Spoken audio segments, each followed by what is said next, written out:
Bonjour, vous pouvez nous expliquer pourquoi vous êtes ici, s'il vous plaît? Alors on est ici parce que nous ne sommes pas satisfaits du tout des nouvelles conditions par rapport au statut infirmier. On refuse de nous voir retirer la pénibilité de travail et puis la revalorisation insignifiante qui est proposée pour les infirmières. C'est pas ce qu'on attendait du LMD. Oui, nous voulons le ATIP et les infirmières, quelle que soit la fonction publique, on a le même déroulement de carrière, donc on veut tout le ATIP. Et à l'éducation nationale, nous souhaitons avoir la reconnaissance de la spécialité avec le master. Vous n'êtes pas déçu par la faible ampleur de la mobilisation aujourd'hui? Alors, déçu, oui, on ne peut pas dire qu'on est satisfait.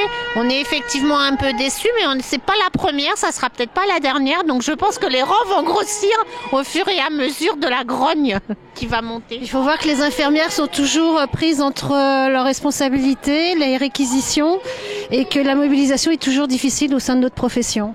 Alors nous serons nous aussi en manifestation le 23 mars, manifestation nationale à Paris pour la fonction publique d'État parce que nous n'avons pas d'ouverture de négociation encore à la fonction publique d'État et nous ne voulons pas le même statut que la fonction publique hospitalière qu'ils viennent d'obtenir. On ne veut absolument pas la transposition. On voudrait une reconnaissance de spécialité parce qu'on n'est pas préparé à travailler à l'éducation nationale. 90% des effectifs de la fonction publique d'État sont à l'éducation nationale.